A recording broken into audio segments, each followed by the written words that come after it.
से चली आ रही सतभक्ति की ऐसी धारा ऋषियों, मुनियों, देवताओं और त्रिदेवों ने भी जिसका भेद ना पाया। भक्ति तो सभी करते हैं।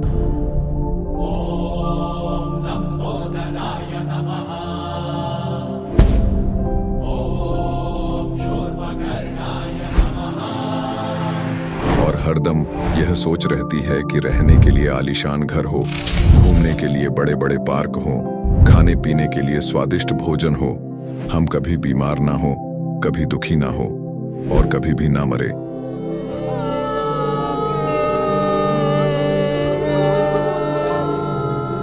हरदम मौज मस्ती में रहे।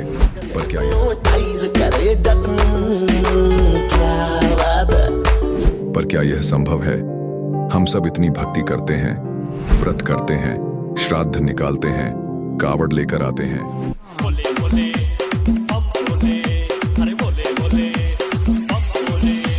मंदिरों में जाकर मूर्ति पूजा करते हैं,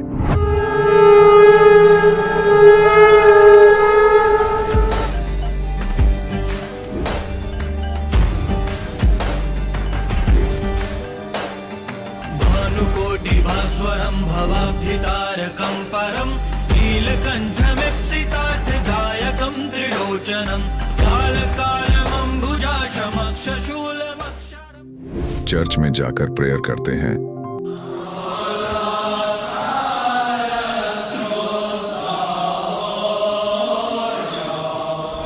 मस्जिद में जाकर नमाज अदा करते हैं,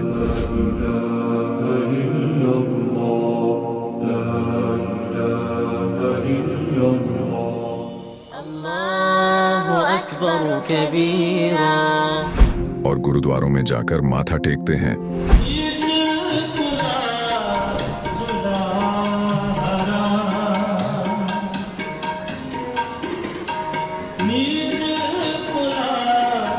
फिर भी दुखी क्यों है? लेकिन क्या आप जानते हैं वो कौन सी भक्ति है? वो भक्ति जिसने मीरा को जहर से बचा लिया, ध्रुव और प्रहलाद की रक्षा की, अंधे को आंखें और बहरे को कान दिए, कोढ़ी को काया दी, दुखियों को सुखी जीवन दिया, मरने वाले को जीवन दान दिया और लाइलाज बीमारियों को दूर किया। जब संत रामपाल जी महाराज जी से दीक्षा ले ली थी, उसके बाद जब उनका कुछ विद इन मंथ कैंसर में राहत मिली। जैसे हम लोग परमात्मा का आदेश आया, हम लोग हॉस्पिटल गए और ऑपरेशन कराया। भगत जी 1 रुपया का भी दवाई माता जी को खाना नहीं पड़ा, और जो डॉक्टर कैंसर है बताते थे, वही डॉक्टर के मुख से हमने ये सुना भगत जी कि ये चमत्कार कैसे हो गया। तो हॉस्पिटल में दिखाया तो कैंसर घोषित कर दिया डॉक्टर ने यहाँ। तो फिर इसके इलाज के लिए घूमे, इलाज भी नहीं हुआ, तो फिर घर पे थक के बैठ गए। कैंसर के लिए जिंदल हॉस्पिटल में रहा, उसके बाद सपड़ा हॉस्पिटल में रहा, उसके बाद जयपुर में दिखाया, उसमें कोई इलाज नहीं हुआ। संत रामपाल जी महाराज जी ने चरणामृत प्रसाद दिया और आशीर्वाद दिया और भक्ति ज्ञान दिया, और उसके बाद मैं तंदुरुस्त हूँ। हर दिन में अपना सब कुछ खाता हूँ, मुझे कोई समस्या नहीं। मेरे को बीमारी ये थी सर कि ब्लड ट्यूब में मेरे को एक प्रकार का पस आ गया था और इन्फेक्शन हो गया था। उस इन्फेक्शन को डॉक्टर लोग वो कह रहे थे कि इसमें आपको ऑपरेशन करना पड़ेगा। आश्रम पहुंचने में परमात्मा का नामदान लिया और जो उन्होंने मुझे उपदेश दिया, उस उपदेश देने के बाद उन्होंने आशीर्वाद दिया। आशीर्वाद देने के बाद तत्क्षण में मेरा ये रोग वहीं के वहीं दर्द बिल्कुल ठीक हो गया। भक्ति सभी करते हैं, लेकिन उपरोक्त लाभ सिर्फ सतभक्ति से ही प्राप्त होते हैं। आज भी सतभक्ति करने वाले हजारों लाखों लोगों को शास्त्र अनुसार भक्ति का अद्भुत अनुभव प्राप्त हो रहा है। आइए जानते हैं ऐसे ही लाखों श्रद्धालुओं में से एक सतभक्ति करने वाले इस श्रद्धालु का अनुभव। नमस्कार जी। नमस्ते जी। क्या नाम है जी आपका? हेमांगिनी भोई। हेमांगिनी जी, आप कहाँ से हैं? जी मैं संबलपुर जिला से हूँ और उड़ीसा राज्य का। संत रामपाल जी महाराज से नाम दीक्षा आपने कब ली? जी मैं 2012 जनवरी 2 तारीख को नाम दीक्षा मिली संत रामपाल जी महाराज जी से। संत रामपाल जी महाराज से नाम दीक्षा लेने से पहले आप क्या भक्ति साधनाएं करती थी? जी जो आम जो चलती थी घर में, जो सिखाते थे, मम्मी पापा सिखाए थे, ब्रह्मा विष्णु महेश गणेश दुर्गा जी, इनकी भक्ति करती। जब मैं उनसे दुखी हो गई जी थी, फिर मैंने ब्रह्मा कुमारी ज्वाइन कर रखी थी 2011 में। 6 महीने में ब्रह्मा कुमारी की मैं सेंटर जाती थी जी। तो वहाँ पे मैं दुखी हो गई, क्योंकि 6 महीने के बाद जो मैं समझ में आया, कंक्लूजन ये मिला दैट कि जो ब्रह्मा कुमारी में जो मुरली आती है उसमें ये मुझे पता चला कि हम ब्रह्मा कुमारी में अच्छे गुण भर्ती करेंगे अपने अंदर और हम सत्य युग में जन्म लेंगे। मैं लेकिन मेरा ये एम था कि मैं जन्म मृत्यु से कैसे छुटकारा मिले, मुझे सच्चा परमात्मा का भक्ति कैसे मिले, मेरे यही खोज था। तो फिर मैंने बहुत दुखी हो गई। फिर मैं 6 महीने के बाद डिसकंटिन्यू कर लिया। फिर मैंने टीवी के जरिए ढूंढने लगी कि कहाँ है परमात्मा के ज्ञान, कहाँ है, कहाँ मिलेगा मुझे मुक्ति, कहाँ मिलेगी। अगर मैं ये ब्रह्मा कुमारी ज्वाइन करती तो फिर मुझे सत्य युग में जन्म लेना पड़ता। फिर मैं क्या की, हर टीवी चैनल में रविशंकर जी हो गए, जितने गुरु रहे सभी का मैंने सत्संग देखा। मुझे ढूंढना ये था कि भक्ति मार्ग सही कौन सा है जो मुझे नहीं मिल रहा है। फिर मुझे परमात्मा की दया से, संत रामपाल जी महाराज जी की दया से उनका मैंने देखा सत्संग, जो कि वो वेद गीता उठा के दिखा रहे थे। फिर मैंने भी मेरे पापा को गिफ्ट मिला था एक गीता, मैं उठा के लाई, जो संत रामपाल जी महाराज जी ज्ञान दे रहे थे, गीता था। तो फिर मैंने टैली किया, वही सही का सही मिला मुझे। गीता अध्याचार का जो भी लिखा है, जो कुछ भी लिखा है ज्ञान, सारा सही का सही पाया। फिर मुझे पता चला कि नहीं, ये तो हर धर्म के निचोड़ दे रहे हैं। हर धर्म, हिंदू मुस्लिम सिख ईसाई, सारे धर्म ग्रंथ जैसे कि बाइबल, गुरु ग्रंथ साहिब और कुरान शरीफ, गीता, वेद, संत रामपाल जी महाराज जी, वो सारा ज्ञान दिखा रहे थे। फिर मेरा विश्वास बढ़ गया। जब मैं टैली करने लगी, सारा निचोड़ दिखाया मैंने, सारा समझ गई मैं कि नहीं, कबीर ही भगवान है, कबीर ही वो अल्लाह परमात्मा है, जो संसार सारा उसके पीछे और किसी के कहीं भाग रहे हैं, जबकि परमात्मा है कबीर परमात्मा, जो कि संत रामपाल जी महाराज जी ज्ञान दे रहे हैं। सारा शास्त्रानुकूल साधना है। तो मैं इस तरह नाम दीक्षा लेने के लिए मैंने अपने मन ही मन ठान लिया, जब मेरे पास कुछ नहीं था, क्योंकि मैं पापा के घर में रहती थी। क्योंकि 2010 में मेरी शादी हुई थी, तो 2011 के अंदर मेरा एक बच्चा भी पैदा हुआ था, 1-2 दिन जिंदा रहा था, उसका डेथ हो गया। उसके बाद पति का डेथ हो गया था 1 साल के अंदर।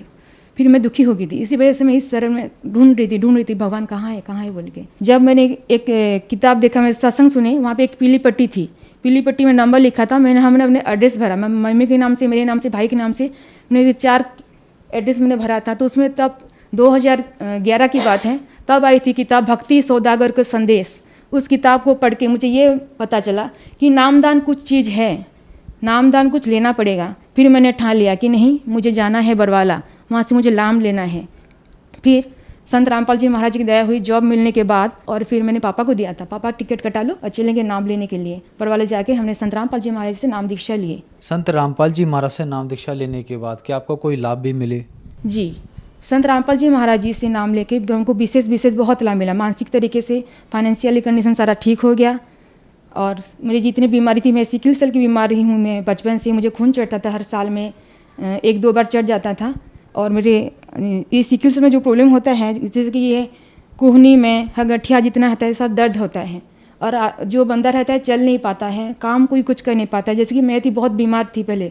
संत रामपाल जी महाराज जी की दया से जो सिकल सेल की बीमारी थी मेरी, तो पहले क्या होता था, गठिया बाद जितना भी मुझे दर्द होता था सारा कुछ, और मेरे ब्लड चढ़ता था, हर साल में 1-2 बार चढ़ता था ब्लड, वो सारा कुछ बंद हो गया। उसने, डॉक्टर ने बोल रखा था कि आजीवन ये आपको दवाई खानी पड़ेगी, अगर ज़रूरत पड़ी तो आपको ब्लड भी चढ़ेगा। ये लाइलाज बीमारी है, और संत रामपाल जी महाराज जी की दया से अब मैं स्वस्थ हूँ और एक नॉर्मल लाइफ जी रही हूँ। मेरे रिपोर्ट है सारे, आप देख सकते हैं कि मुझे सिकल सेल था, वो भी डिजीज़ था, जो कि बहुत जो रहता है सबसे डिजीज बोलते हैं, एक ट्रेड रहता है हल्का सा रहता है, और जो डिजीज रहता है वो ज़्यादा गंभीर रहता है, वो डिजीज है मुझे। और मैं नॉर्मल ज़िंदगी जी रही हूँ, आप पता से कर सकते हैं, सारी रिपोर्ट है मेरे पास। अभी मैं नॉर्मल लाइफ जी रही हूँ संत रामपाल जी महाराज की दया से। लाभ जैसे कि बहुत बार ऐसा हुआ, मेरी नौकरी जाने वाली थी, मैं पंचायत राज डिपार्टमेंट में काम करती हूँ, एक गवर्नमेंट जूनियर इंजीनियर हूँ। बात होता क्या है कि बहुत बार, एक बार बरवाला कांड हुआ था, तभी हम 20-25 दिन रुक गए थे उधर, हम सत्संग सुनने गए थे। तभी क्या हुआ, जब मेरे आने के बाद, तभी मेरी जॉब कॉन्ट्रेक्चुअल थी, 2014 की बात कर रही हूँ, 2014 नवंबर 18। तो मैं आई थी 25 तारीख को, मैं लौट आई थी उड़ीसा। तो फिर मैं वही नॉर्मल जॉब ज्वाइन की। मैंने जॉब ज्वाइन करने के बाद कोई एक शब्द भी मुझे नहीं बोला कि दैट कि क्यों तुम 25 दिन नहीं थी बोल के। ये है परमात्मा का, संत रामपाल जी महाराज जी का चमत्कार। और ऐसे सैकड़ों बार मुझे बचाए भगवान ने, हर एक्सीडेंट से, हर जगह से। ऑफिशियल में बहुत भी प्रॉब्लम हो, जो भी होता है, मालिक ऐसे परमात्मा संत रामपाल जी महाराज जी ऐसे सुलझा देते हैं, ऐसे पता भी नहीं चलता, सारा प्रॉब्लम का हल ही ऑटोमेटिक कर देते हैं संत रामपाल जी महाराज जी। उनका मंत्र में बहुत शक्ति है। परमात्मा की दया से, संत रामपाल जी महाराज की दया से प्रमोशन हुआ 2017 में प्रमोशन हुआ है, रेगुलर हुआ अभी, पहले कॉन्ट्रेक्चुअल था जी। और शारीरिक रूप से ठीक हूँ और मेरा मानसिक जो बीमारी था, मतलब मेरा स्थिति असंतुलन था, जैसे कि मुझे जितना दुख था सारे मुझे पता चला मैं कौन हूँ, मैं कहाँ हूँ, मुझे कहाँ जानी चाहिए, मेरे लाइफ ज़िंदगी का एम क्या है, मेरी ज़िंदगी के जीने का मकसद क्या है, मुझे मिला नहीं था। जब संत रामपाल जी महाराज का ज्ञान मिला तब मुझे पता चला कि ज़िंदगी का मकसद होना क्या चाहिए, भक्ति कैसे करनी चाहिए, क्या होनी चाहिए ज़िंदगी में जरूरी। टीवी पर आज जो दर्शक आपको देख रहे हैं, अगर वो परेशान हैं, दुखी हैं और संत रामपाल जी महाराज से नाम दीक्षा लेना चाहते हैं तो कैसे ले सकते हैं? मानव समाज से मेरा यही अनुरोध है कि आप संत रामपाल जी महाराज जी का ज्ञान सुनिए। देखिए आजकल वो आप टीवी में आता है, आपको उनका किताब मंगा सकते हैं, उनका साइट देखिए, गूगल पर सर्च करिए www.jagatgururampalji.org। आप यूट्यूब पर देख सकते हैं सतलोक आश्रम, आप देखिए, उनका ज्ञान सुनिए। अपने शास्त्रों से, अपने जो घर में जो भी रखा है आपने, गीता, वेद या गुरु ग्रंथ साहिब, किसी भी धर्म के हो आप उससे मिलाप कराइए कि आप बता रहे हैं ज्ञान, आप एक बार ज्ञान सुनिए और उनसे जुड़िए, जल्द ही जल्द उनसे जुड़िए। संत रामपाल जी महाराज जी खुद पूर्ण परमात्मा के अवतार हैं। वो संत रामपाल जी महाराज जी कोई मामूली इंसान नहीं, वो भगवान है। नाम दीक्षा आप देखिए पीली पिट्टी आती है सत्संग के दौरान, या फिर आप नेट पर सर्च करें गूगल पर www.jagatgururampalji.org। आप वहाँ पर नंबर वगैरह मिलेगा, आप कॉन्टैक्ट करिए। आपको नज़दीकी जिले, हर स्टेट में आपको नामदान केंद्र मिलेगा, आप वहाँ पे कांटेक्ट करिए नंबर पे, आपको नज़दीकी नामदान केंद्र का पता चल जाएगा, आप जुड़ सकते हैं इजीली। धन्यवाद जी। नमस्ते जी। अब जगत गुरु तत्वदर्शी संत रामपाल जी महाराज जी के सत्संग के माध्यम से उस अद्वितीय आध्यात्मिक ज्ञान के बारे में जानते हैं जिसके माध्यम से आप भी प्राप्त कर सकते हैं ऐसे आध्यात्मिक, मानसिक और भौतिक सुख जो अभी तक आपने सिर्फ मीराबाई, ध्रुव, प्रहलाद जैसे कुछ ही भक्तों की जीवन कथा में सुने होंगे। अब सुनिए तत्वदर्शी संत के संग शास्त्र अनुकूल भक्ति सत्संग, ऐसा अद्वितीय आध्यात्मिक ज्ञान जिसका है सर्वधर्मों के पवित्र शास्त्रों में प्रमाण। पुण्यात्माओं, इसी आधार से वो परमेश्वर इस कलयुग के अंदर गांव छुड़ाने जिला झज्जर हरियाणा प्रांत में आदरणीय गरीबदास साहिब जी उस अच्छी आत्मा, नेक आत्मा, दृढ़ भक्त को मिले, सतलोक लेकर गए और सब ब्रह्मांडों से परिचित कराया। ब्रह्मा विष्णु महेश के लोक दिखाए, धर्मराज का लोक दिखाया, नरक और स्वर्ग दिखाए, देवी देवताओं की सतीथि दिखाई और ये पितृभूतों का लोक, जो पितृलोक, वो दिखाया। फिर काल जहाँ 1 लाख मानव शरीरधारियों को भून कर खाता वो तपतशिला दिखाई। फिर 11वां द्वार पार करके अक्षर पुरुष के लोक में 7 संग ब्रह्मांडों को पार करके फिर भंवर गुफा से होते हुए 12वां द्वार पार करके सतलोक में पहुँचे, जहाँ परमात्मा का निज स्थान है और आप और हम सभी वहाँ रहा करते थे। वहाँ आपके आज भी ज्यों की तुम महल बरकरार हैं, आपका बहुत बड़ा स्थान है। हरे भरे वहाँ पर फलदार वृक्ष हैं, सदाबहार वृक्ष हैं और वहाँ किसी चीज़ का भाव नहीं, वहाँ जन्म मृत्यु नहीं होता, वहाँ पर वृद्ध अवस्था नहीं है, वहाँ मृत्यु नहीं है। आपका ज्यों का तो परिवार जुड़ेगा। जैसे अब आपके घर पर जितने भी आपके बच्चे जन्म लेंगे वो आपकी पुण्य आत्मा होंगी और आप पहले वहाँ चले जाओगे। इसी प्रकार से वो इसी साधना से वो भी आपके पास वहाँ पहुँचेंगे और आपका फिर ज्यों का तो एक परिवार जुड़ेगा। अपने आत्माओं, जिस लोक में आप रह रहे हो यो लोक रहने का है। हमारी इस काल ने घनी भांग प्या रखी है और हम इसी में मस्त, हमने ज़्यादा दिखाइए नहीं देता। अब आपका परिवार है, आपके बच्चे हैं, रिश्तेदार हैं, भाई बहन, पति पत्नी, आपको कितने प्यारे लगते हैं और जो मकान बनाकर आप आराम से रह रहे हो कितना अच्छा लगता है। और 1 सेकंड में मृत्यु हो जाए तो खा कहिए ये क्या है, आपका है, काया तेरी है नहीं, ये माया कहाँ से हो। परमात्मा कहते शरीर है तेरा नहीं और तू चिपका बैठा प्लाटा गए और कोठी और बंगले गए, फैक्ट्री और इनके, कहाँ मती मारेगी तुम्हारी। क्योंकि ये ज्ञान की कमी के कारण हम यही चिपक गए और वहाँ जाएंगे हम। कभी मृत्यु नहीं, वृद्ध अवस्था नहीं, कोई वृद्ध होना नहीं चाहता और कोई मरना नहीं चाहता। अंतिम सांस तक भी नहीं सोचा, एक सांस हो राजा भगवान 10 दिन और मिल जाए और फिर भी मृत्यु होगी। तो ऐसे लोक में हम रह रहे हैं, तो ये मृत्यु तो यहाँ डेफिनेट है, लेकिन इस मृत्यु से पहले जो क्रियाएं दास आपको बताएगा ये कर लेना बस, और फिर मालिक पर छोड़ देना। आप सतलोक चले जाओगे, वहां जाने के बाद फिर पुनर्जन्म आपका नहीं होगा। कहते हैं भक्ति बीज होए जो हंसा, और तारों तास के 71 वंशा। 101 पीढ़ी पार होगी आपकी, जब सच्चे दिल से लगे रहे आप, क्योंकि आप दृढ़ होगे तो आपके बच्चे दृढ़ होंगे।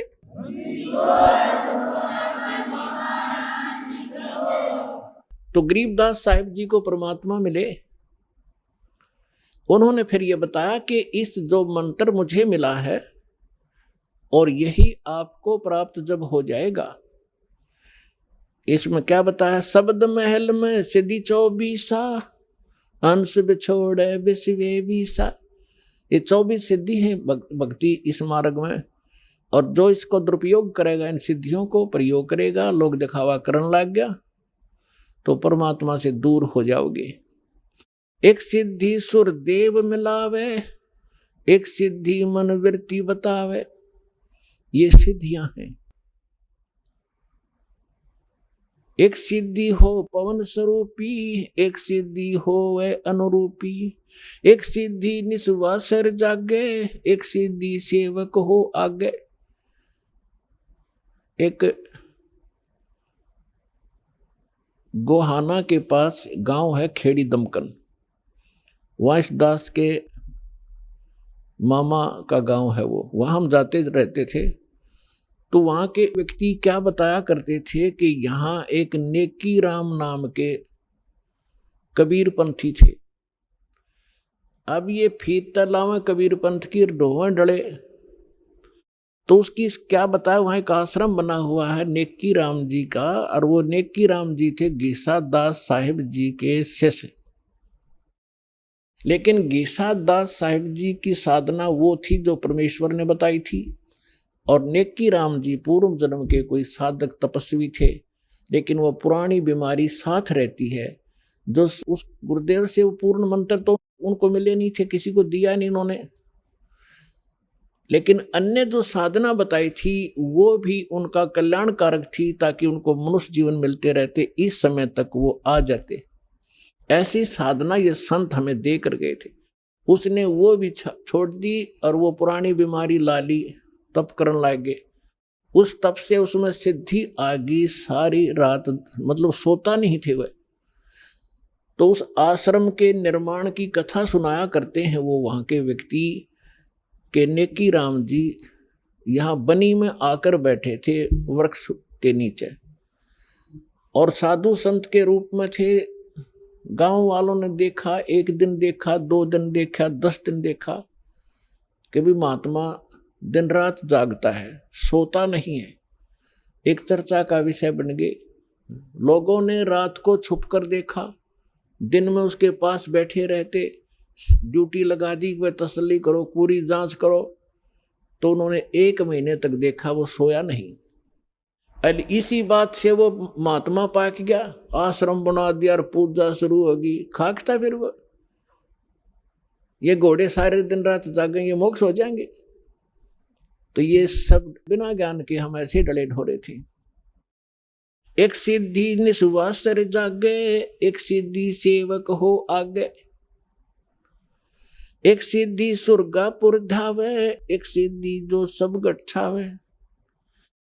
अब जैसे ये गोपी चंद और भर्तरी जी को हमारे हिंदू समाज में मानते हैं कि ये मुक्त हो गए, ये पार हो गए, पार नहीं हुए, ये ताड़ यहीं पर भटक रहे हैं। जैसे एक सिद्धि सुरगापुर धावे, अब इसी ऐसी सिद्धि हो जाती है इनकी मृत्यु के उपरांत ये स्वर्ग में भी जा सकते हैं और वहां से यहाँ भी आ सकते हैं और अपना जीवन नाशी कर रहे हैं। फिर बताया है, एक सिद्धि सब सागर पीवे, एक सिद्धि जो बहुजुग जीवे। एक सिद्धि सब सागरों को पी लेती है। अब जैसे आपको बताया था, अगस्त ऋषि जी ने यही डले डोए थे, एक सिद्धि प्राप्त कर ली के 7 समुद्र पी लिए, फिर हो गया मुक्त। यानी मोक्ष मार्ग इससे हटकर है, जो अभी तक अपने हाथ लगा नहीं था, अब दया करी भगवान ने, वो मोक्ष मार्ग आपको प्राप्त हो रहा है। अब जैसे जो प्रसंग चला था कि आप कितने पुण्यकर्मी प्राणी हो, आपको सतगुरु मिल गए, वो संत मिल गए। जैसे गीता अध्याय नंबर 7 के श्लोक नंबर 18 के ऊपर वर्णन चल रहा है कि गीता ज्ञानदाता कहता है ये ज्ञानी आत्मा है तो उद्धार, क्योंकि इनका उद्देश्य ये था कि मनुष्य जीवन बार बार नहीं मिलता, और मनुष्य जीवन प्राप्त करके परमात्मा प्राप्ति नहीं हुई तो जन्म भी व्यर्थ है। उनको ये भी ज्ञान हो गया कि अन्य उपासना देवी देवताओं की पूजा नहीं करनी, इससे मोक्ष नहीं हो सकता। लेकिन वो मेरे वाली अनुत्तम साधना में, घटिया साधना में ही आश्रित रहे, मेरे वाली घटिया साधना में ही आश्रित, गति में आश्रित रहे। गति कौन सी? ओम नाम से ब्रह्मलोक प्राप्त होगा, फिर जन्म मृत्यु ज्यों की तो। गीता अध्याय नंबर 7 के श्लोक नंबर 19 में स्पष्ट कर दिया गीता ज्ञानदाता ने कि बहुनाम जन्मानाम अन्ते ज्ञानवान माम प्रपद्ये वासुदेवम सर्वमिति सैमात्मा सुदुर्लभ है। क्या बताना चाहते हैं गीता ज्ञानदाता के बहुत बहुत जन्मों के अंत के जन्म में कोई ज्ञानी व्यक्ति, ज्ञानी आत्मा, बुद्धिमान व्यक्ति ब्रह्म तक की साधना करता है।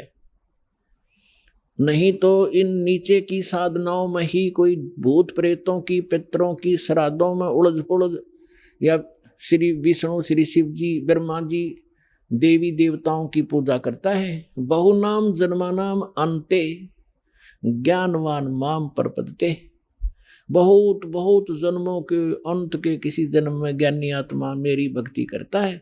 और वासुदेव सर्वमिति सैमात्मा सुदुर्लभ है। ये बताने वाला कि वासुदेव ही सर्व सर्व सब कुछ है। सर्वम, सर्वम मीन के वही सर्व पाप नाशक है, वही सर्व सृष्टि रचनहार है, और वही सर्व कष्ट निवारक है, और वही सुखदाता है, वही पूर्ण मोक्ष दाता है। वो वासुदेव है। अब जैसे हम श्री कृष्ण जी को वासुदेव कहा करते, वासुदेव तो उसके पिता का नाम था, और वासुदेव नाम रखा था वेदों से, क्योंकि हमारे जो ब्राह्मण गुरुदेव थे, हमारे हिंदू धर्म के बच्चों का नाम वेदों से ही शुभ छांट कर रखा करते थे। तो वासुदेव उसका पिता था, श्री कृष्ण नहीं थे। वासुदेव का अर्थ होता है जिस परमात्मा की सब जगह उपस्थिति हो, सबके ऊपर जिसका कंट्रोल हो, जो सर्व व्यापक हो। व्यापक मीन जैसे भारत का प्रधानमंत्री जी अपने हिंदुस्तान के सभी राज्यों पर भी उसकी सत्ता है, वो वासुदेव है भारत के अंदर। अब जैसे डिस्ट्रिक्ट के अंदर एक डिप्टी कमिश्नर है, ये वासुदेव नहीं है, केवल एक जिले के अंदर कुछ आंशिक शक्तियां इसके पास हैं। एक मंत्री है, वो पूरे भारत का के ऊपर व्यापक नहीं है, वो केवल अपने विभाग, एक स्टेट के अंदर अपने विभाग का मालिक है, वो भारत का मालिक नहीं है। वासुदेव नहीं, उसका सब जगह अस्तित्व नहीं है उसका। ऐसे ही मुख्यमंत्री अपने एक राज्य में वो प्रधान है, मुखिया है, लेकिन वो सब भारत पर व्यापक नहीं है। तो प्रधानमंत्री जो है वो वासुदेव है, और वो सर्व सुखदायी है। यानी जितनी जो शक्तियां एक मंत्री, मुख्यमंत्री स्टेट के, या वैसे अन्य मंत्री जो सेंटर के, और जितने भी जो कर्मचारी अधिकारी हैं, उन सब से अधिक वो पावर है उसके पास, और उसी से प्राप्त पावर उसने आगे बांट रखी है, और उसके अंदर सारी पावर है। वो भी काम कर सकता है जो एक पटवारी करता है, डीसी कर सकता है, उसके संकेत से 2 मिनटों में सब कुछ हो सकता है। तो कहने का भाव ये है कि वासुदेव सर्वमिति। अब स महात्मा सुदुर्लभ है, ये बताने वाला संत कि वो परमात्मा सब कुछ है, ना सरपुरुष से मुक्त, ना अक्षर पुरुष से मुक्ति, ना ब्रह्मा विष्णु महेश्वर इन देवी देवता और आन उपासना से मुक्ति नहीं हो सकती। ये बताने वाला कि वासुदेव ही सर्वम, वो वासुदेव ही सब कुछ है। सर्वम माने पूर्ण मोक्षदायक है, सर्व कष्ट निवारक है, सबका पालक है, सबका जनक है, पूर्ण मोक्ष प्राप्त कराने वाला वही है। ये बताने वाला संत बड़ी मुश्किल से मिलेगा, सो दुर्लभ है। अपने आत्माओं जैसे ब्रह्मा जी रजगुण, विष्णु जी सतगुण, शिव जी तमगुण है, और ये एक ब्रह्मांड में एक विभागीय मंत्री हैं और केवल 3 लोक पर आधिपत्य है इनका, एक एक विभाग का। इस पृथ्वी लोक पर, हमारे नीचे स्वर्ग लोक, पाताल लोक पर, ऊपर स्वर्ग लोक पर। उसके अतिरिक्त भी इस ब्रह्मांड में बहुत से ऐसे लोक हैं जिन पर इनकी प्रभुता नहीं है। वहां उस ब्रह्म की अपना, यानी केंद्र शासित समझ लो, उस काल की अपनी अलग से प्रभुता।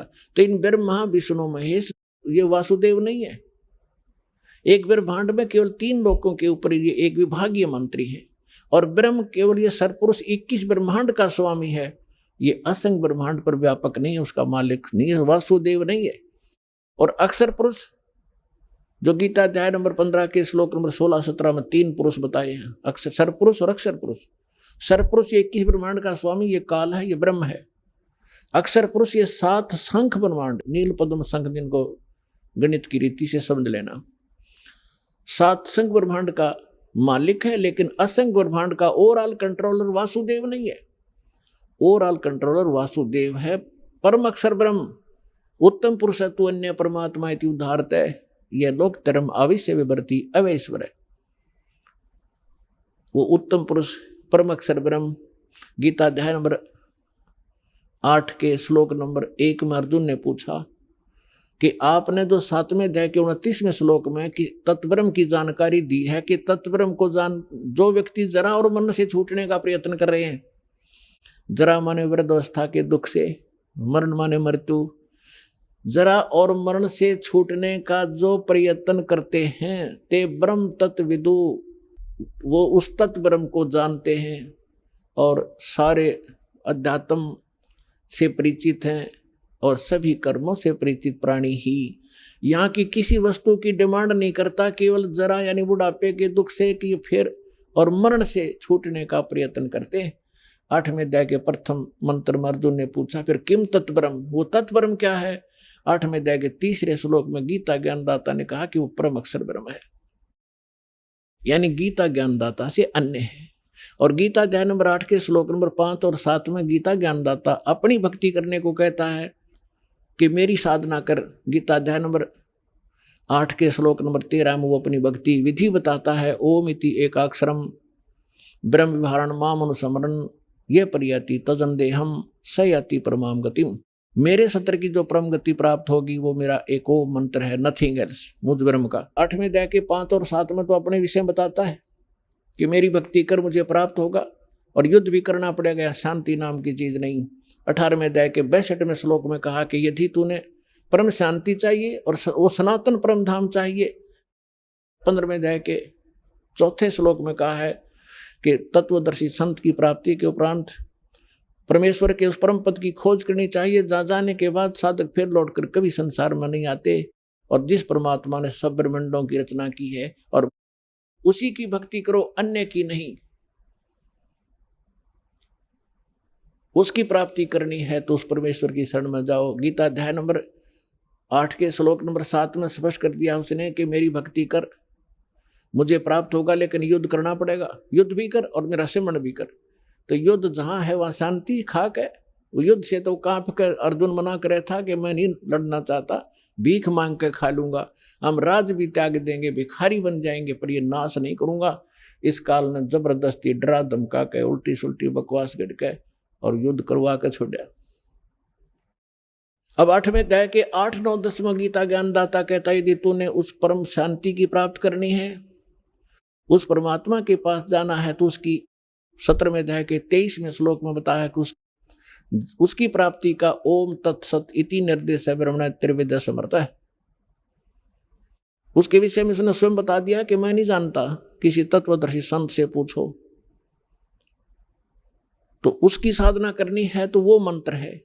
8वें अध्याय के 8, 9, 10 में तीनों मंत्रों में उस परम अक्षर ब्रह्म के लिए बताया कि उसकी भक्ति करेगा तो उस परम अक्षर ब्रह्म को प्राप्त होगा, उस पूर्ण परमात्मा को प्राप्त होगा, जहां जाने के बाद साधक फिर लौटकर कभी संसार में नहीं आते। तो यहाँ गीता अध्याय नंबर 7 के श्लोक नंबर 19 में ये स्पष्ट कर रहा है कि बहुनाम जन्मानाम अंते ज्ञानवान माम प्रवर्ते। 7वें अध्याय के 12 से 15 तक तो स्पष्ट कर ही दिया। तीनों गुणों रजगुण ब्रह्मा सतगुण विष्णु तमगुण शिव जी की साधना करने वाले राक्षस स्वभाव को धारण किए मनुष्यों में नीच दूषित कर्म करने वाले मूर्ख हैं। फिर अपने विषय में कहता है मेरे 4 प्रकार की साधक मेरी साधना करते हैं, अर्थार्थी आर्त जिज्ञासु और ज्ञानी। अर्थार्थी आर्त और जिज्ञासु को रिजेक्ट करता है कि भक्त नहीं है। ज्ञानी मेरी आत्मा है, ज्ञानी मुझे अच्छे लगते हैं और उनको मैं अच्छा लगता हूं क्योंकि वो मेरे लिए ही तड़फ रहे हैं। लेकिन उनको तत्वदर्शी संत ना मिलने से वो मेरे वाली अनुत्तम घटिया अश्रेष्ठ गति में आश्रित रहे। तो पुण्यात्मा दास आपको ये बताना चाहता था कि आप कितने पुण्यकर्मी प्राणी हो कि आपको वो संत मिल गया जो वासुदेव का ज्ञान रखता है, और आप कितने पुण्यकर्मी प्राणी हो ये आपको ज्ञान नहीं, इस दास को पता है। अब जो प्रसंग हम उसी पर आते हैं। अब जैसे एक जिसमें आदरणीय गरीबदास साहिब जी गांव छुरानी जिला दद्दर वाले परमात्मा की प्यारी आत्मा, गांव छुडानी में एक किसान थे, जाट थे और अपना धंधा करा करते खेती बाड़ी का। जैसा भी ऐसी वेशभूषा थी जैसे आम हरियाणा की धोती कुर्ता पहना करते थे, बिल्कुल एक सिंपल किसान जैसे होते हैं। और हमने संत की परिभाषा मान रखी है, दाढ़ी बढ़ा रखी हो, सिर पर बड़ी बड़ी जटा हो, शरीर पर तन पर राख रमा रखी हो कि तो धूणे ला कर बैठा हो, या लाल पीले कपड़े कर रखे हो, या कति मुंड मुंडवा रखा हो, 2-4 तिलक ला रखे हो, गले में 5-7 माला पैर रखी हो। तो हमने संत की वेशभूषा ऐसी मान रखी थी। और गरीबदास साहिब जी को परमात्मा मिले, सतलोक दिखाया, वो मूल मंत्र दे दिए सारे, वो भक्ति करा करते थे। और परमात्मा ने कहा था कि जो 12वां पंथ गरीबदास का आवेगा उसमें मेरी महिमा की वाणी पुनः प्रकट होगी। तो गरीबदास जी के द्वारा परमेश्वर ने अपना यथार्थ ज्ञान पुनः प्रकट करवाया, क्योंकि उनको मालूम था कि कबीर सागर के अंदर ये कबीर के 11-12 पंथ कुछ घुसपैठ करेंगे और यथार्थ ज्ञान को कुछ उसमें फेरबदल कर देंगे। तो परमेश्वर ने दोबारा वो ज्ञान कवा दिया और ऐसी जगह सुरक्षित रख दिया। गरीबदास जी द्वारा लिखा हुआ ग्रंथ है और उसके विषय में दास तो गरीबदास पंथ से ही अलग हुआ है। खूब जानकारी थी कि किस सब ने ये बता रखा था कि गरीबदास जी ने जो वाणी लिख रखी है, किसी ने मात्रा भी गलत लिख दी और कोई फेरबदल कर दिया वाणी में तो उसका बहुत बुरा हाल होगा। एक संत ने, दालदास नाम का एक संत था, उसने गरीबदास जी की वाणी में एक ऐसी, जैसे अपने बच्चों को माता पिता भी गाली दे देते हैं, तो वो उसमें ऐसी कुछ भाषा लिख प्रयोग कर रखी है धमकाने के लिए कि चेतावनी में चूक नहीं और क्या देऊं गाली, कि कहना था बहुत कुछ कह दिया कि और गाली दूं तुम्हारे को, इस तरह के और भी कुछ है। तो उसने सोचा कि ये अभद्र से शब्द है, इनको निकाल देता हूं। उसने मूल ग्रंथ हाथ से लिखा जाता था, तो लिख तो पहले रखा था, वो बाद में हुआ था। उसने संशोधन करना चाहा, उसको पैरालिसिस हो गया और उसने सब जगह बता दिया कि भाई इस ग्रंथ की किसी भी वाणी को छेड़ना मत, मेरी दुर्दशा इसी कारण से हुई है। और छुडानी के अंदर उसकी एक अलग से मकान भी बना हुआ, दयालदास कोठी बोलने उसने। तो उस परमात्मा ने ऐसा झटका दिया कि गरीबदास के पंथ में इस ग्रंथ साहब में किसी ने 250 वर्ष हो गए, किसी ने मात्रा भी गलत नहीं की, जो आज अपने पास सुरक्षित है। तो गरीबदास साहिब जी ने वाणी लिखवा दी थी। एक गोपाल दास नाम के दादूपंथी संत थे, बने हुए थे, उन्होंने ये लिखा था, ग्रंथ साहब तैयार हाथ से लिख दिया था। और उसी में से कुछ अंश निकाल कर, जैसे जपजी साहब बना रखा है गुरु ग्रंथ साहब से, और गीता जी का कोई निकाल लेते हैं, 5-4 श्लोक रोज कर लेते हैं। ऐसे ही गरीबदास जी की वाणी से ब्रह्म वेदी वगैरह, ये जैसे हम आपको नित्यनेम के लिए देते हैं भक्ति बोध के माध्यम से, ऐसे वो गरीबदास जी के शिष्य जो थे वो ऐसे जाप किया करते थे, नित्यनेम ऐसे ही करते थे सुबह सुबह। तो वो लुधियाना के पास एक गांव है वासियर, उस वासियर गांव में बाहर बैठ कर कोई सफर कर रहा था, कहीं जा रहा था आगे, पहले पैदल चला करते थे। तो उसने एक तालाब देखा, तालाब के ऊपर नहा के और बैठ के वहाँ उसके किनारे और अपना नित्यनेम करने लग गया, जैसे आप डेली करते हो सुबह सुबह का। उसमें ब्रह्म वेदी पढ़ रहा था वो, ऊंचे स्वर में, रात की शांत सुबह सुबह वक़्त से बहुत अच्छी सुंदर दूर तक मधुर आवाज से पढ़ रहा था। और परमात्मा की वाणी तो आत्मा को खींचती है। एक राम राय नाम का सरदार जी था, और वो संतों की वाणी के बड़े दीवाने होते हैं। उसने देखा कि प्यारी प्यारी वाणी, संत की वाणी कहाँ से उच्चारित हो रही है। वो धीरे धीरे वही पहुंच गया। जब उसने अपना नित्यनेम कर लिया तो उससे पूछा कि भक्त, ये ऐसी प्यारी वाणी किसकी है। उस भक्त ने बताया कि मेरे पूज्य गुरुदेव जी श्री संत गरीबदास महाराज जी की है। तो संत, उसने राम राय जी ने पूछा सरदार जी ने कि भाई ये संत अब चोले में हैं या चोला छोड़ गए, शरीर छोड़ गए। भक्त ने बताया जी विद्यमान है, और गांव छुडानी में ऐसे ऐसे गरीबदास महाराज के नाम से छोटा सा गांव है, किसी ने पूछ लेना। उसे लेकर एड्रेस कहाँ कहाँ से जाना होता चल पड़ा। अब उसने गरीबदास महाराज सुना था, उसने सोचा महाराज की परिभाषा वो जैसा मानते हैं, जटा हो, लटा हो, बड़े बड़े कानों मुद्रा हो, चमटा हो, लाल पीले कपड़े हो, इस तरह सोच कर चल पड़ा। अब सुबह सुबह गांव छुडानी पहुंच गया। गरीबदास जी अपने खेतों में गए हुए थे, पशुओं का चारा ले आते थे, घूमने भी जाते थे। और उधर से दिन के समय आसपास के जो उनके शिष्य थे, 2-4 गांव से वो आ जाते थे। 10-5 भक्त वहां भी बैठ जाते थे, उनका इंतजार करते थे। तो उस समय वो भक्त इंतजार कर रहे थे। गरीबदास जी गांव खेतों में गए हुए थे सैर सपट्टे को सुबह सुबह।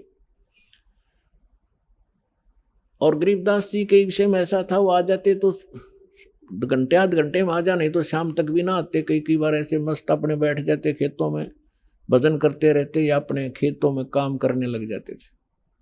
ज्यों ही वो राम राय वहां पहुंचा, राम राय का एक उर्फ नाम था झुमकरा। गांव में जैसे वो ऐसे ही मनचलाहा व्यक्ति था, लेकिन था श्रद्धालु, इसलिए उसको झुमकरा कहने लगे। झुमकरा यानी जो छोटी छोटी बातों पर कभी किसी पर मस्त हो जा, कभी किसी पर झूम जा, यानी डगमग सा व्यक्ति था, इसलिए उसको झुमकरा भी कहते थे। वास्तविक नाम था राम राय।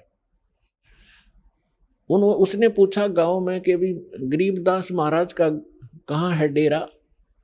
एक व्यक्ति ने बता दिया, सामने चले जाओ, वो मकान है उनका पक्का। तो वहां पहुंचा, वहां 5-4 भगत बैठे थे। उनसे पूछा, भाई महाराज गरीबदास जी से मिलना है। उन्होंने कहा कि आ जाओ भक्त, बैठ जाओ सरदार जी, महाराज जी घूमन गए हैं सैर सपट्टे को। तो उसने पूछा, भाई कितनी देर में आएंगे। ये तो कह नहीं सकते, उनकी मर्जी है, आओ तभी आ जाना, तो दोपहर और देर भी कर सकते हैं।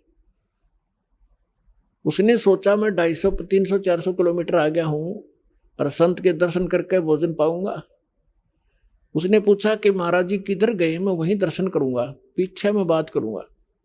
उन्होंने बता दिया, सीधे चले जाओ, रास्ता है, सीधा रास्ता जाएगा और आगे एक झोपड़ी है रास्ते के ऊपर ही, वहाँ उनका अरहट है अपना खेतों में पानी चलाने का, और वहाँ मिल सकते हैं। वो चल पड़ा उसी रास्ते। आगे से गरीबदास जी पशुओं का चारा सिर पर रख कर, किसान थे वो, धोती कुर्ता जैसा पहनावा यहाँ का था, आ रहे थे। तो उसी ने पूछा, राम राय ने पूछा गरीबदास जी को किसान समझ के कि एक किसान, मैंने गरीबदास महाराज जी से मिलना है, उनके खेत कहाँ हैं। अब वो तो गरीबदास जी तो अंतर्यामी थे, जान गए कि भगत के मन में साधु संत महाराज की कैसी आइडेंटिटी बना रहा है ये। और यदि मैं अब न्यू कह दूंगा कि मैं हूं वो गरीबदास, तो ये यहीं से वापस हो लेगा, ये घर भी नहीं चलेगा। इसलिए गरीबदास जी ने कहा कि आ जाओ भक्त, मेरे साथ आ जाओ, मैं आपको गरीबदास से मिलाऊंगा। तो उसने कहा, जी वो इधर खेतों में गए, बताओ। हक नहीं, आ जा मेरे साथ तुम। वो आ गया वापस। जो ही गरीबदास जी सिर पे चारा लिए हुए थे, पशुओं का जवार का पूरा बरोटा बंडल, तो वहां बैठे भगत पहले दंडोत प्रणाम किया गरीबदास जी को, जो उनके शिष्य बाहर के गांव से आए थे। गांव वाले नहीं थे उनसे में उनके इतने, ये कुदरती हुआ कर दीवे तला अंधेरा होता ही है, दीवे के नीचे अंधेरा ही रहा करता था। तो राम राय ने सोचा भी ये कोई चौधरी साहब होगा और ये इसके नौकर नाकर हैं। उसने पूछा उन भक्तों से राम राय ने, कौन है ये?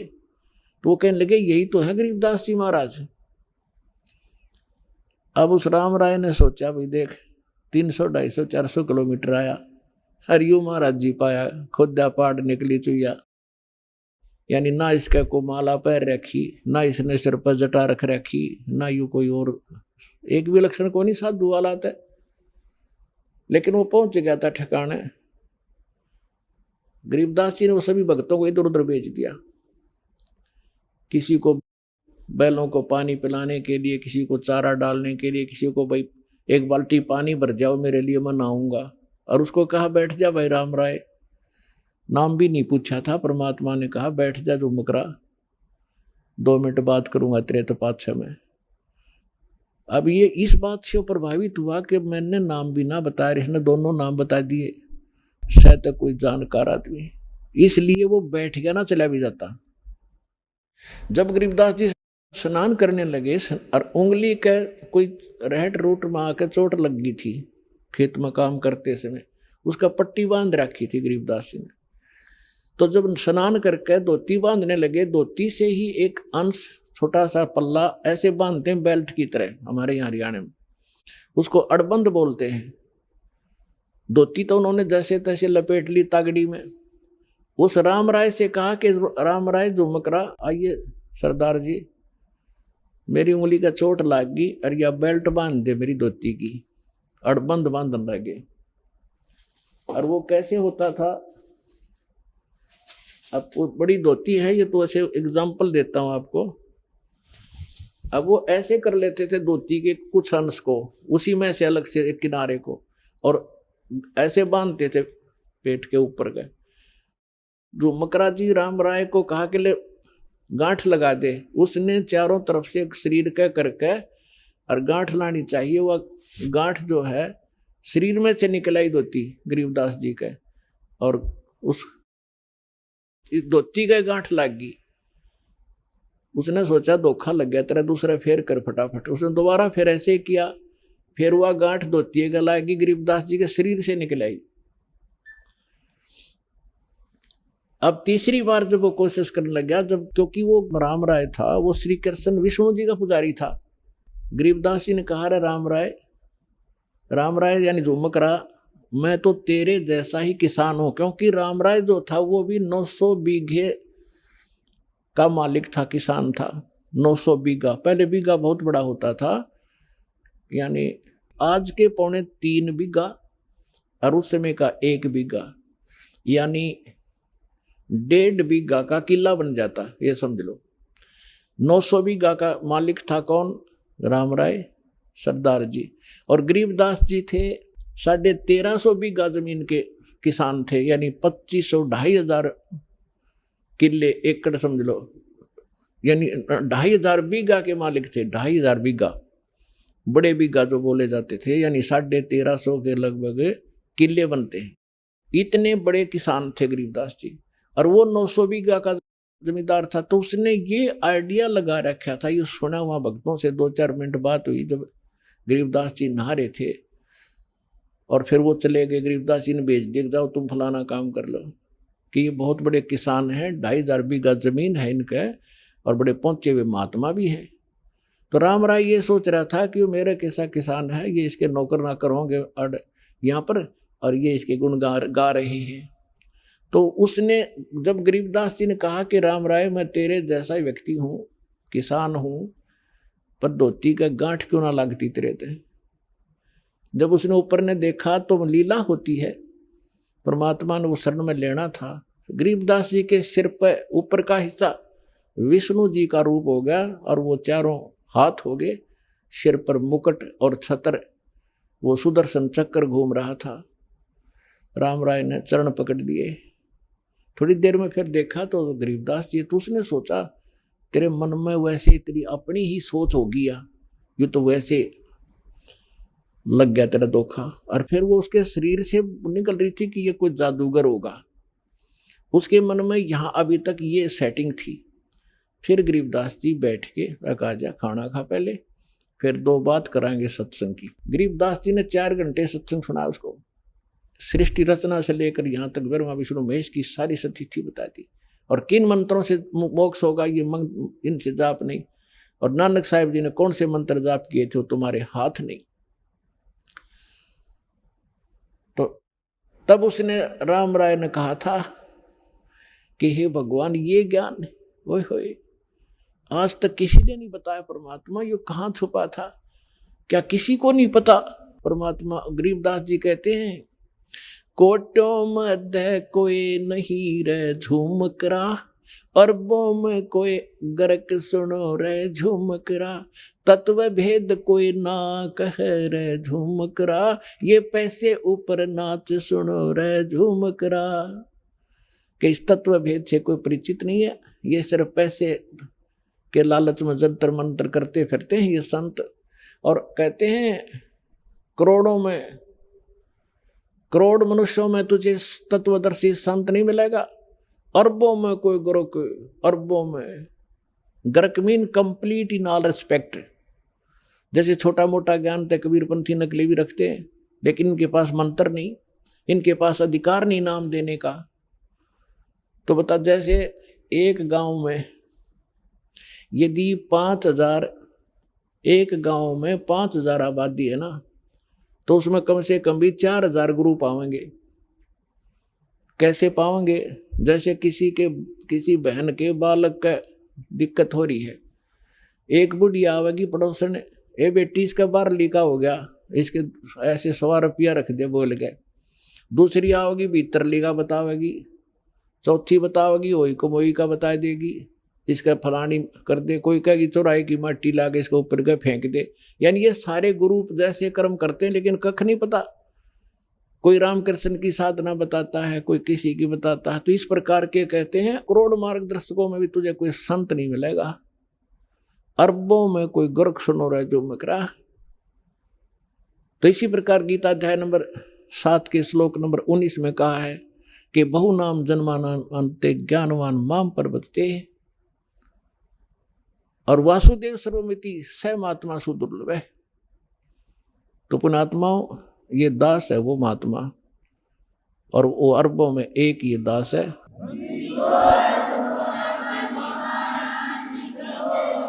और आपका सौभाग्य है, आपको ये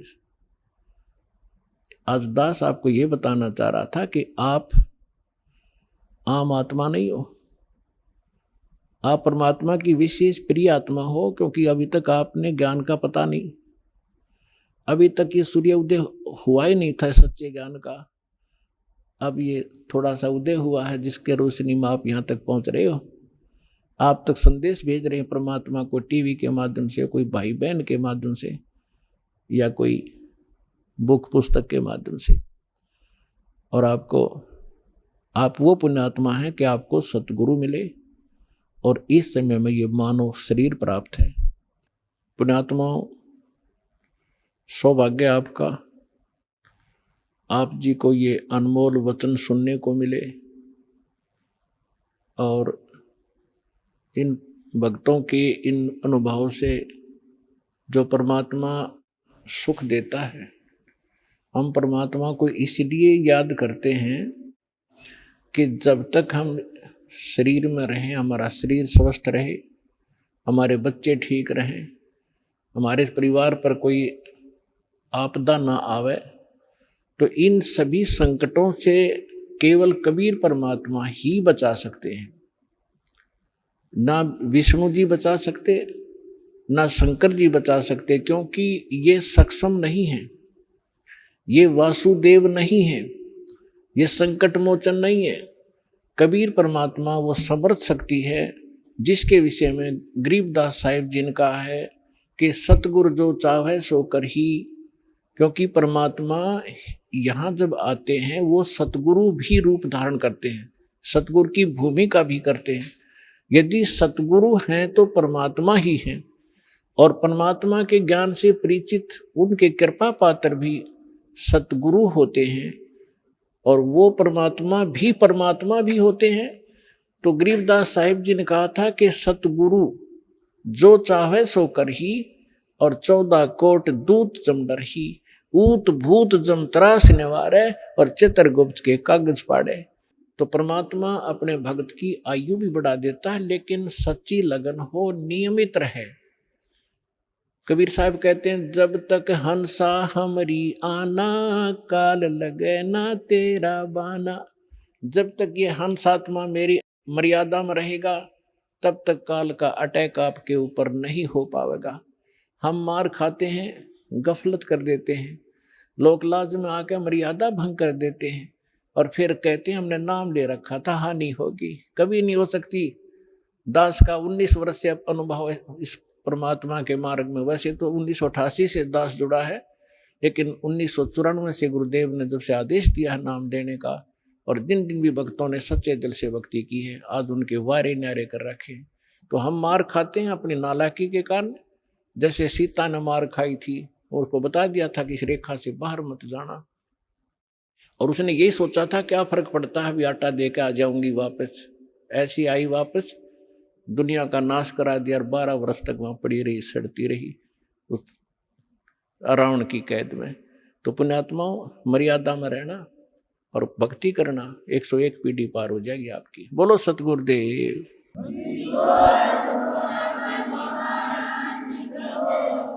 परम पिता परमात्मा पूर्ण ब्रह्म, सारी सृष्टि के रचनहार कबीर परमेश्वर जी की असीम कृपा से आप सभी पुण्यात्माएं सत्संग सुनने के लिए उपस्थित हुए।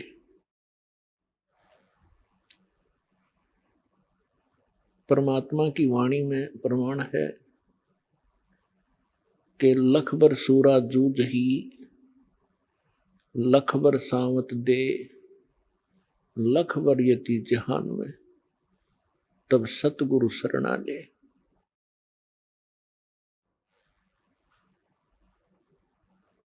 आज आपको जो समय प्राप्त है, आज आपको जो भक्ति विधि प्राप्त है, चाहे वो किसी भी कारण से सतलोक आश्रम बरवाला जिला हिसार हरियाणा में पहुंचा है, चाहे किसी भाई बहन के कहने से या कोई किसी संकट से दुखी, या कोई ज्ञान से प्रेरित होकर यहाँ पहुंचे हैं, तो सभी पुण्य आत्माएं हैं। यहाँ आना आम आत्मा के बस की बात नहीं है। जब तक प्राणी के पूर्व जन्मों के शुभ संस्कार अत्यधिक नहीं होते, तब तक वो सतगुरु प्राप्त नहीं कर सकता। अभी आपने सुने जगत गुरु तत्वदर्शी संत रामपाल जी महाराज के मंगलमय सत्संग प्रवचन। आइए अब सुनते हैं उन भक्तों के अनुभव जिन्होंने संत रामपाल जी महाराज के प्रमाणित ज्ञान से प्रभावित होकर नाम दीक्षा लेकर अनेकों लाभ प्राप्त किए। नमस्कार सर। सर साहब जी। सर क्या नाम है आपका? श्यामदास मानिकपुरी जी। श्याम जी आप कहाँ से हैं? जिला महासमुंद छत्तीसगढ़ से। श्याम जी, संत रामपाल जी महाराज से नाम दीक्षा आपने कब ली? 20 दिसंबर 2013 को। श्याम जी, क्या क्या भक्ति साधनाएं की हैं आपने? परमात्मा सदगुरु रामपाल महाराज से नाम दीक्षा लेने के पहले मैं बजरंग बली और शंकर भगवान और रामायण भी गाता था। इसके अतिरिक्त मैं कबीर पंथ से बिलोंग करता था, तो दम्मा खेड़ा वाले से भी कुछ भक्ति भाव से लगा हुआ था, पर कबीर परमेश्वर को उतना ज़्यादा नहीं मानता जितना इधर रामायण गाने में मेरा लगन लग गया था। मैं ब्रह्मा विष्णु महेश सभी देवी देवता को पूजा करता था। श्याम जी, संत रामपाल जी महाराज जी के शरण में जाने का क्या कारण बना? मैं रामायण गाता था जी। परमात्मा स्वरूप रामपाल महाराज की कृपा हुई मुझ पर। एक दिन चैनल में सत्संग सुनते सदगुरु रामपाल महाराज जी का सत्संग साधना चैनल पर आ गया। और आने के बाद में मैं उसको सुनने लगा और देखने लगा, बहुत अच्छा लगा। मालिक की कृपा थी मुझ पर, परमात्मा ने मुझे दया करी और मैं सदगुरु रामपाल महाराज जी से दीक्षा ली। श्याम जी, जब आप संत रामपाल जी महाराज जी के शरण में आए, उनसे आपने नाम दीक्षा ली, तो फिर क्या लाभ मिले आपको संत रामपाल जी महाराज से नाम दीक्षा लेने के बाद? संत रामपाल महाराज जी से दीक्षा लेने के बाद अध्यात्म में लाभ हुआ। हम नहीं जानते थे कि भगवान राम राम कहते थे, रामायण गाते थे तो राम तो बोलते थे, लेकिन कौन सी राम की भक्ति करना है इसके बारे में नहीं जानते थे। सदगुरु रामपाल महाराज जी के सत्संग सुनने के बाद परमात्मा ने दया करी और किस भगवान की भक्ति करना है, किस राम की भक्ति करना है, इसके बारे में जानकारी प्राप्त हुआ। उसके बाद में हमारे घर में मेरे बहू की एक बच्चा हुआ, जो डॉक्टर के द्वारा बताया गया कि ये ना लड़की है ना लड़का है। तो हम लोग हताश हो गए। हताश होने के बाद में फिर घर छुट्टी दे दिए तो घर चले गए थे। उसके बाद में घर में गए, परमात्मा से हमने प्रार्थना लगाई। घर में परमात्मा सदगुरु रामपाल महाराज जी ने दया करी और जो बच्चा था वो ना तो वो लड़की था ना लड़का, तो परमात्मा की दया से वह लड़का हो गया है। आज भी हमारे पास में उसका ही सबूत है, डॉक्टर के द्वारा दी गई है, उसका ये वेरीफाई हुआ है। सेवा वन जगदीशपुर हॉस्पिटल का जिस समय बच्चा पैदा हुआ उस समय का रिपोर्ट यहाँ है। इसमें लिखा हुआ है कि ना ये लड़की है ना लड़का है। इसका रिपोर्ट मेरे साथ में मौजूद है, आप कोई पढ़ना चाहें तो पढ़ सकते हैं। बंदी छोड़ सदगुरु रामपाल महाराज जी से प्रार्थना लगाने के बाद हमारे ही घर में 10 दिन के बाद हार्ट डेवलपमेंट कहकर बताया गया और अब जब जांच करवाया गया हॉस्पिटल में जगदीशपुर सेवा भवन में, तो पुनः हमें लिख कर दिया कि ये लड़का है कहकर। परमात्मा सदगुरु रामपाल महाराज की कृपा से हमारे घर में जो बच्चा ना लड़की था ना लड़का था, वह अभी वर्तमान में लड़का है। सर, जैसे कि आपने दोनों रिपोर्ट्स दिखाई, नेगेटिव भी और पॉजिटिव भी, मेडिकल साइंस में ये बहुत बड़ा चमत्कार है। तो सर, संत रामपाल जी महाराज ऐसा करने में कैसे सक्षम हो पा रहे हैं? संत रामपाल जी महाराज जी के पास क्या शक्ति है ऐसी? परमात्मा सदगुरु रामपाल महाराज जी जो भी मंत्र देते हैं वो शास्त्र अनुकूल है। आज तक किसी भी संत ने शास्त्र अनुकूल मंत्र नहीं दिए हैं, इसीलिए किसी का सफल नहीं हो पा रहा है। सदगुरु रामपाल महाराज जी ने जो मंत्र देते हैं शास्त्र अनुसार देते हैं, उसको भक्ति करने से जो लाभ चाहिए वो सबको प्राप्त होता है। सर, आज आप टीवी पर हैं और इंटरव्यू दे रहे हैं, अपने अनुभव बता रहे हैं। आपको एक बहुत बड़ा लाभ हुआ है संत रामपाल जी महाराज से नाम दीक्षा लेने के बाद। आपने रिपोर्ट्स भी दिखाई, तो जो लोग दुखी हैं उनके लिए आप एक बहुत बड़ा उदाहरण हैं। और संत रामपाल जी महाराज से अगर वो जुड़ना चाहते हैं, आपकी तरह लाभ लेना चाहते हैं, तो उनके लिए आप क्या कहना चाहोगे? परमात्मा सदगुरु रामपाल महाराज जी से यदि कोई जुड़ना चाहते हैं, चाहे जगत के हो चाहे भगत जी हो, अच्छा यदि लाभ लेना चाहते हैं तो परमात्मा सदगुरु रामपाल महाराज जी ने चैनल पर सत्संग मंगल प्रवचन आता है, उसको देखें परमात्मा जी का। और जीने की राह पुस्तक है, ज्ञान गंगा है, गीता तेरा ज्ञान अमृत है, उसको पढ़ें। इनके अतिरिक्त फेसबुक में भी सर्च कर सकते हैं, यूट्यूब में भी सर्च कर सकते हैं और परमात्मा सदगुरु रामपाल महाराज जी के ज्ञान को अध्ययन करके मनन करके उसके बाद आप जो लाभ हमको प्राप्त हुआ है उस लाभ को आप भी ले सकते हैं। धन्यवाद सर। सही।